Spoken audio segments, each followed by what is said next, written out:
Nagbabalik na naman ang inyong tagapaglingkod ng mga balita at pawang katotohanan lamang. Naging mainit nga no usapin sa mundo ng social media. Sa wakas bumagay na rin si Rimulya. Hindi na niya kinaya ang bigat ng konsyensya at pangamba. Baka mamaalam siyang bitbit ang lihim sa huling pagkakataon bago siya isailalim sa critical care. Humiling siya ng press briefing. Walang script, walang tagasala. Doon niya isiniwalat ang pangalan ni Kuting, sabay sabing siya ang utak ng lahat. Ako'y naging kasangkapan lang. Napaigik ang mga nakakarinig. Hindi inaasahan ang biglang plot twist. Ayon kay Rimulya, sa loob ng 5 taon, may nakatagong lihim na mas mabigat pa sa anomalya. Isang vault na may document video recording ng kanilang sabwatan. Tinatago namin ito sa ilalim ng project codename Pulburon Gold. Dagdag pa niya, habang umiiyak, ibinigay niya ang eksaktong lokasyon, basement ng dating government warehouse sa likod ng false wall. Sa oras ding iyon, sinalakay ng otoridad ang lugar at doon natagpuan ang ebidensyang si Kuting sa kabilang banda ay nasa isang private retreat. Di alam ang nagaganap. Pagbalik niya, sinalubong siya ng camera flashes, protest sign at galit ng taong bayan. Traidor si Bonjing, sigaw niya habang tinatakpan ang mukha.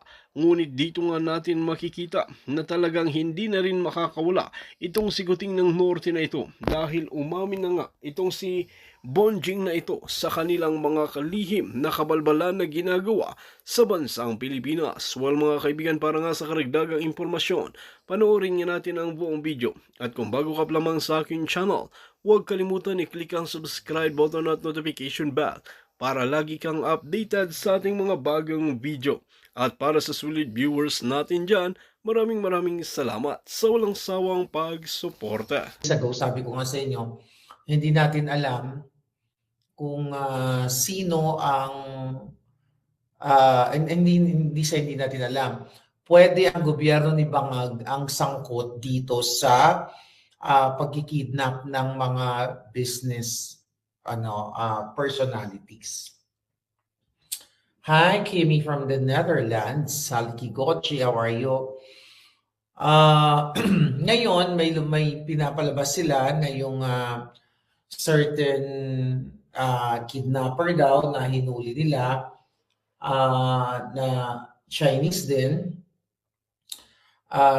kung saan, okay, ay na-identify na si Liao. Alright, so pinakita nila yung mga pictures.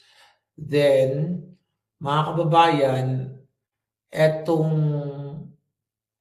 isa sa mastermind, di umano, nitong kidnapping kay Anson K ay dinidikit na ngayon kay Spokes Harry, kay Amy Marcos.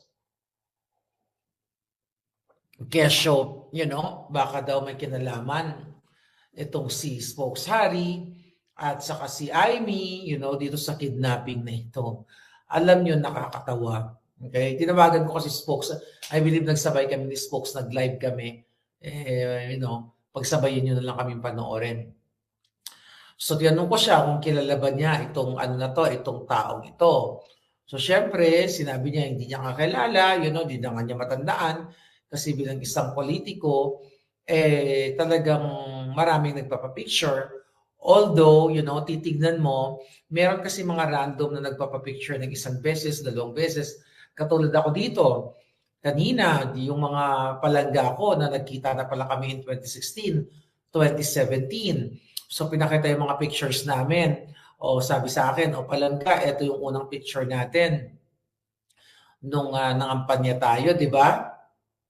Nagurgur ba yung live ni Spokes Harry daw? Nagurgur? Parang kapapanood ko lang kanina. Paano nagurgur si Spokes? Nawala na. Hindi, andyan pa rin siya. Live pa rin siya. Pareho kaming live. So anyway, ang titignan natin, alright? Titignan natin, nawala. O di, hayaan mo na mamaya makabalik din siya. So titignan natin kung ano ba talaga ang basihan nitong PNP at ng bangag. So sa nakikita ko dito, talagang nagiging bangag na 'tong mga 'to at talagang dinidiin nila yung taong gusto nilang idiin katulad ni Spoke Sari. At in fairness, kahit ayaw kong botohin niyo yan si Amy Marcos, dinidiin si Amy.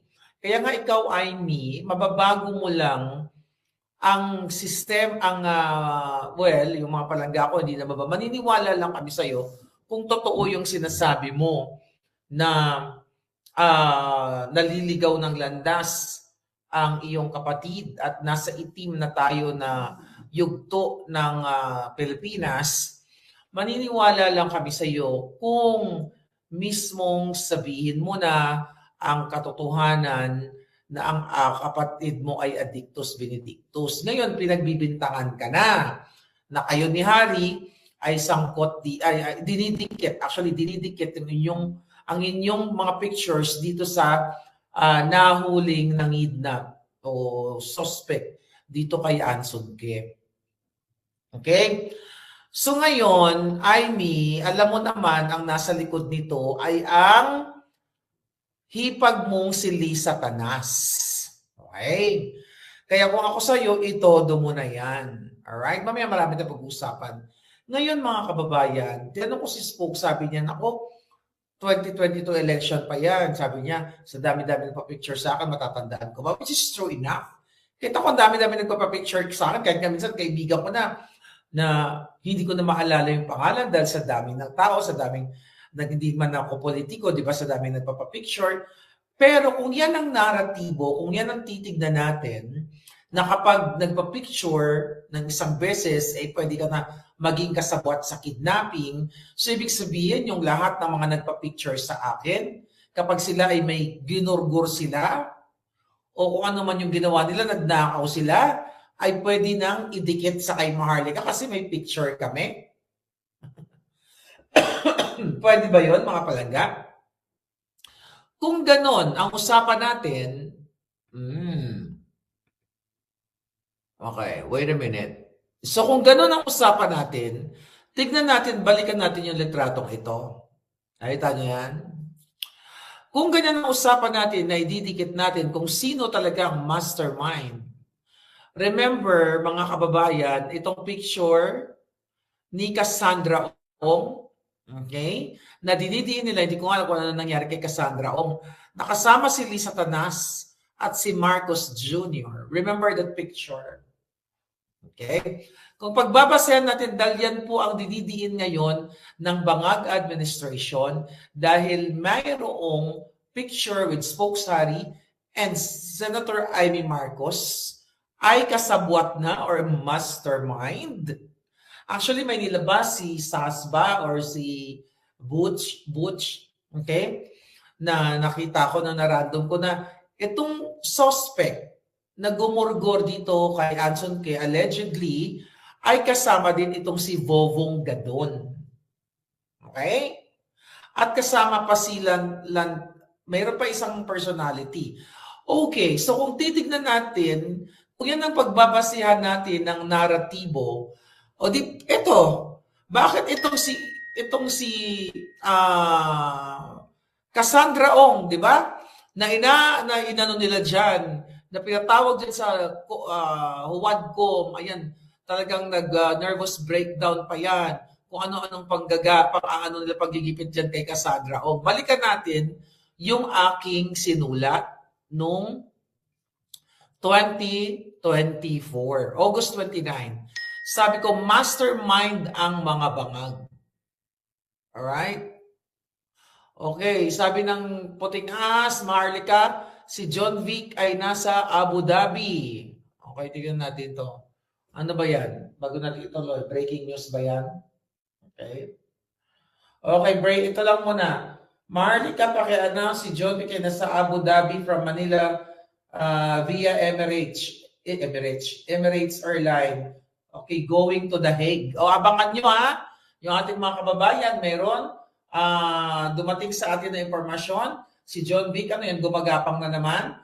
Galing papunta daw ng Abu Dhabi from Manila via Emirates Airline going to Daig. Sa lahat ng mga palinda ko sa Daig, kayo na ang bahala sa jutang na yan. So balik tayo dito.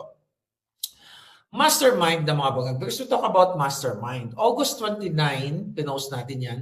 Noong August 21, 2024, ito na nga, excuse me, nang ilabas ko ang picture ni Liza Tanas at Marcos Bangag Jr. na kasama ang mga Chinese pogo operator sa restaurant, sabi ng mga bangag, AI daw. O di ba sinabi nila AI daw?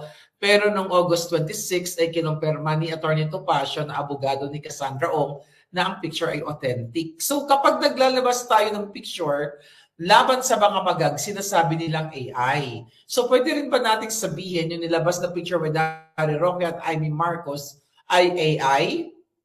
Kasi yan lagi ang nila, litanya nila eh. So balikan natin. Kinabukasan na taranta si Benedict Chico at iba pang makasama na sa picture at inamin nila na totoo ang picture. Pero kuha pa raw noong 2020 kasagsagan ng pandemic. Alright? Kaya sabi ko dyan, pero ni isa sa kanila walang mask. At ang Chinese pogo operators ay nagpa-picture lang daw kay Bangag at hindi sila magkakilala. Remember that? So nag-research ako at si Cathy Binag, okay? At wala, sabi ko, nakita namin ang pictures sa Google search na noong June 2022 sa birthday celebration ni Sunny Daza na BFF ni Marcos Bangag Jr. ay kasama pa rin nila si Rainier Chu. Diba? Dahil yan ang Rainier Chu na yan ay ayon sa ating source ay nagbigay ng yung grupo ng mga Chinese na Pogo during the 2022 campaign ay nagbigay ng total of 750 million pesos na campaign money for the Bangag. Remember that vlog natin? Kaya sinabi nila noong una 2020 pa raw yung picture. Pero ang totoo, 2022 ang picture kasama si Rainier Chu. At ang sinabi dyan ng kapo ni Bangag, nagpa-picture lang daw sa kanila. Kaya nga sabi ko dyan, so ano ito, stalkers Rainier? At mabait lang si Bangag na pinaupo niya sa tabi niya? Sabi ko nga, hindi nyo kami maloloko mga mafiyang Bangag. Paki-forensic ang buhok ni Rainier. Sabi ko pa dyan, si Rainier Chu ay katabi ng nakaitim. Siya ay kababata at best friend ni Bangag at taga-ayos ng Pogo Ops gamit ang serbisyo ni Zatanas sa Most Law Firm. Ayan si Rainier Chu. Ang palabas nila dyan noon, itong Pogo King, ayan, ay nakipicture lang daw yan. Kaya sabi, marami pang pictures yan eh. Ayan, kasama pa rin nila yan. So ngayon, hindi ito inuusig o hindi ito iniimbestagahan ng mga committee ng mga bangag. Alright? At dyan sa Senado, sa Senate and House of Representatives. Kaya sabi ko dito, si Rainier Chu ay katabi na nakaitim. Siya ay kababata at best friend ni Bangag at taga-ayos ng Pogo Ops. Okay? Gamit ang serbisyo ni Zatanas sa Most Law Firm. Mula 2016-2023, ang anumang negosyo ng mga Chinese na gustong pumasok sa Pilipinas ay dumadaan sa consultancy firm ni Liza Tanas. Yan ang negosyo ni Liza Tanas habang walang trabaho si Bangag. Kumita sila dyan ng matindi. Si Chu ang tulay ng Pogo operators sa mag-asawang sindikato. Si Chu rin ang namuno ng Fundraising Pogo Association. Ito lang yung sasabi ko para sa 2022 election. Labas ang grupo sa pamumuno ni Kim Wong, 2 beses nag-fundraising ang mga Pogo na pumasok sa tulong ni Satanas. Unang fundraising ay naggamal ang mag-asawang Bangag, ayan, at Satanas ng 250M. Ito yung sinabi ko. Sa pangalawang fundraising, 500M. Ang pera ay diniretso kay Satanas na dinala sa Nara, Forbes Star sa tirahan ng mag-asawa. Yan ay ayon sa ating source. Mga kababayan, kaya sabi ko, total of 750 million. Nung nalaman daw ni Kim Ong, nagbigay ito sa mag-asawa ng 750M para tablahin lamang ang grupo ni Chu. Nang nanalo si Bangag, nilagay ni Satanas ang isang matalik na kaibigan ni Bangag na si Altenco, dating mayor ng Malolos. Pumayag si Bangag dahil sinabi ni Satanas na 1 taon lamang si Tenco at may ayusin lamang ito sa PAGCOR. Yan po ay nakalagay sa book na Attorney Vic, yung mga information na yan tungkol dyan kay Altenco. Ang unang ginawa ni Tenco ay kinansila ang Pogo licenses at nag-issue ito ng professional licenses sa mga pinaboran nila. Kung kaya't bumaba ang numero ng Pogo sa bansa. Pero di nila Di nila mapapakalaman si Kimong na isa sa may mother franchise ng online gaming na galing sa ZESA sa Cagayan.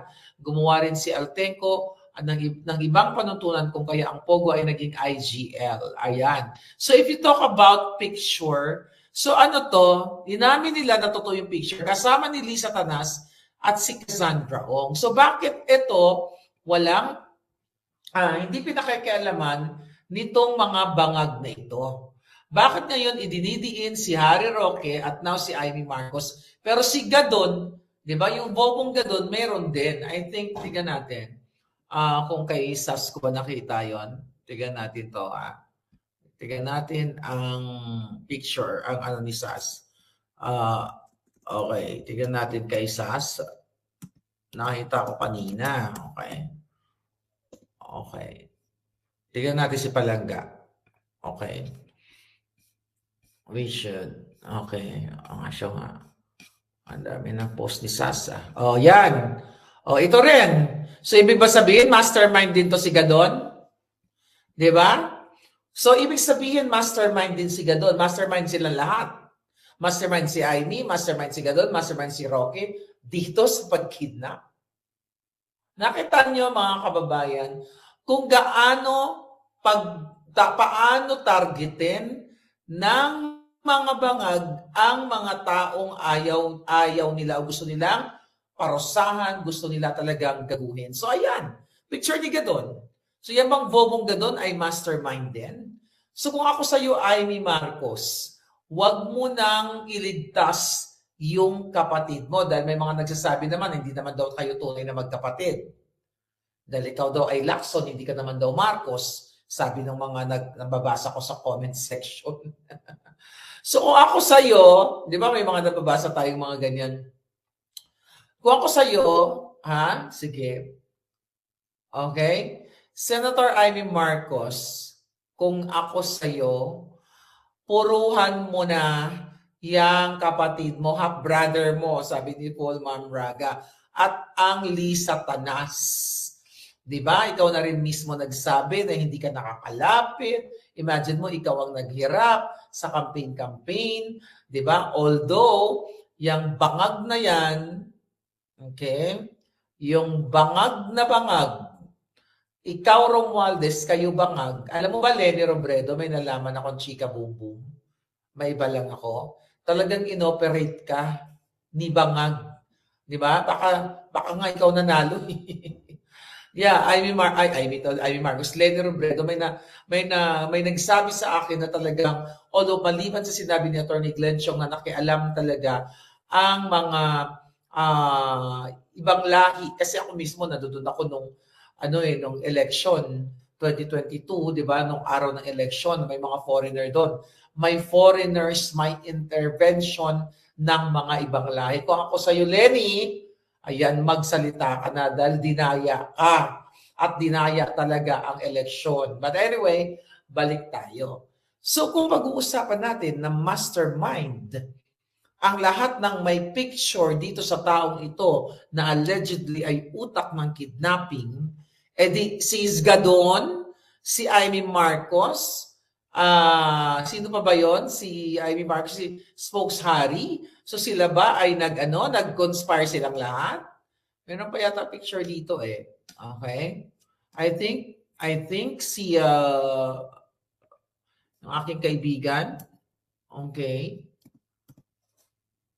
Okay, hindi ko makita. But anyway, okay, tingnan natin dito. Baka meron pa dito. May nag-comment. Ayan, ngiwi. Ngiwi si Sas. Hindi ko alam kung kanino ko nakita yon. But anyway, okay, para just to prove, okay, na ang mga bangag ay talagang nagbabangag na. 'Di ba? Never again Marcos. Kaya nga, ano yan? Sabi ni Omar Fugal, i-zero natin ang mga bangag. Tahimik si Lenny, tatakbong mayor daw sa Naga. O nga sa Naga yata siya. Nako, baka gamitin na sa Pandaraya ang European observers na ini-invite. Yeah. Oh, by the way, abangan nyo yung aming interview ni Attorney Glenn tomorrow, Tuesday sa Pilipinas, pero hindi ko pa alam kung anong schedule, no? Anong araw, anong oras. Never again a straight PDP laban. So ngayon, mga kababayan, eto pa, okay? Recently, I think ngayong araw na ito, kung di ba naman mga kabangagan itong si Clarissa Taratara, you know? Di ba si Clarissa Taratara, sabi ko sa hindi naman clear ang pangalan yan eh. Di ba recently nagkaroon ng Pulse Asia survey result na kung saan bagsak, di ba, ang trust rating at approval rating nitong si Bangag. At actually, hindi lang yan, may negative pa yata siyang nakuha sa ibang mga firm. So mga kababayan, may nagtanong kasi na reporter during the press briefing nitong Malacanang Press Corps pala, nitong ni Taratara, okay, ni Clarissa Taratara. Tiyatanong kung ano daw ba yung reaction ng palasyo ng mga Bangag sa trust rating at approval rating ni Bangag na jogsak.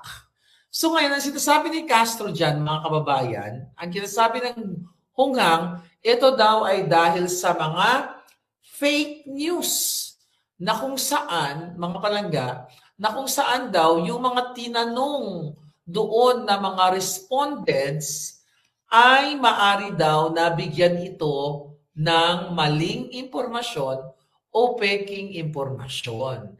At ang isa pang pagiging syunga mo, Castro, ano ka ba? Castro, right? Pareho kasi nung NPA. Ikaw, Clarissa Taratara, na sinasabi niya mga kababayan, parang ang ibig sabihin, hindi dapat paniwalaan ang survey kasi daw mga 2,800 respondents lang o mga Pilipino ang tinanong. Kung hindi ba naman bobo, hindi daw yun ang nag-represent ng buong Pilipino dahil nasa 100 million daw mahigit, which is totoo, na 100 million mahigit ang populasyon ng Pilipino at hindi daw ito nagre-represent ang 12,800. Alam nyo sa mga ekonomista or may alam sa statistics or mathematics na pinag-aralan ninyo ito, alangan naman Clarissa Taratarang Hunggang VOVA na ang respondents mo 100 million na Pilipino tatanungin mo na isa-isa kung ikaw ba ay sang-ayon kay Bangag. Ito ay universal standard VOVA. Magising yung mga kapitbahay namin dito sa hotel. Di ba? Ito po ay universal standard na pinractice na ito. Baka ilang siglo na o dekada siguro, maybe more than that, di ba, na kapag kumuha ka ng respondent, di ba, may statistics subject ba kayo nung kayo ay college? Okay? Kukuha ka ng sample, which is yung iba nga, 500 to 1,500 respondents. At ito, Clarissa Taratara, hindi lang ito ginagamit ng Pulse Asia o ng iba pang mga firms sa Pilipinas. Even dito sa Amerika, yung Gallup, GALLUP survey, di ba? Ito din ang ginagamit across United States. Buong Amerika, ito ay gumagamit din sila ng ganitong klaseng way of survey or pagkuha ng mga respondent from 500 to 1,500 personalities o people, di ba? May 2,000. Kasi yan ang standard pag nagkaroon ka o ikaw ay mag-conduct ng research. VOVA. Alam mo kung bakit? Siyempre, pag larger samples, pag malaki ang mga samples na kukuhain mo, kung milyon-milyon, kaya bang bayaran lahat yun? Yung 100, kaya ba lahat? Not bayaran. Kailangan bang talungin mo lahat ang 100 million Filipino or so?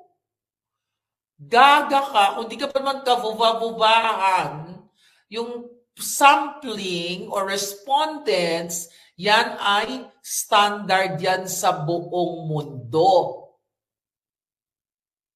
Dahil sa tanga ka lang at ipinagtatanggol mo lang ang bangag mong amo, di ba? Ipinipilit mo na itong 2,800 nito ay hindi nagre-representa o hindi nagre-represent sa buong Pilipinas. Kung hindi ka ba naman hunghang, ito ang pulso, kaya nga pulse yan, di ba? Ito yung pulso ng bayan na ibig sabihin yung mga random samples na yan o random respondents na yan, dito sa Amerika, mga tinatawagan yan, may mga nakaregistered na address, tinatawagan, or pinapadala ng letter, di ba? May mga ganon. Kung di ba naman Shonga bells ito, yung 2,800 daw mga palangga, ito ay hindi hindi daw ito nagre-representa ng milyon-milyong Pilipino. Palibhasa, bagsak si bangang. Okay? Kaya pili-pilit nila na pagsisinungalingan na hindi basihan yung ng 100 million Filipinos ang pagkadismaya kay Bangag. Pero for sure, kung mataas ang grado ni Bangag, paniniwalaan nila. Pero dahil bagsak si Bangag, sinasabi nila dahil daw ito ay fake news. Mga kababayan, sabi ko ay mga nag-aral ng statistics dyan, nung college, ito pong mga random sampling na ito, o ito mga respondent na ito yung reflection. Ito'y accurate reflection ng hinaing o damdamin ng taong bayan na sukang-suka sila sa gobyernong Bangag. At ito ay napatunayan na sa buong mundo, hindi lang sa Pilipinas, hindi lang sa Amerika, na itong random sampling na ito ay nagpapakita ng representasyon sa total number of population ng isang bansa na sukang-suka sila dito sa gobyerno ni Bangag. Yaan ay kung honest to goodness, di ba? Which is, hindi na kailangan ng random sampling. Nakikita nyo sa social media, yung mga sinasabi ng ating mga kababayan, sukang-suka na sila. Ito po ay ginagamit dekada-dekada at ito'y tinuturo sa eskwelahan. Medyo nakalimutan ko lang yung, nag-aral din ako niyan, but syempre I have to review. Ang natatandaan ko lang na talagang ganito ang pagkuha ng mga random samples or yung tinatawag na respondents. Ito yung mga kinukuha mga tao randomly sa Amerika. Sabi ko nga sa inyo, randomly na tinatawagan or pinapadalhan ng letter para maging part nitong survey na ito. Ngayon, mga palangga, kaya nga yung result ng what do you call it? Yung survey nito ni nung Pulse Asia na mas mataas si Inday Sara ang kanyang approval rating at trust rating, nagpapakita ito kung ito ay honest to goodness na ginawa, which is I believe honest to goodness ito ginawa, ay mas majority ng mga Pilipino ay gusto si Inday Sara dahil nakikita nila na ang Pilipinas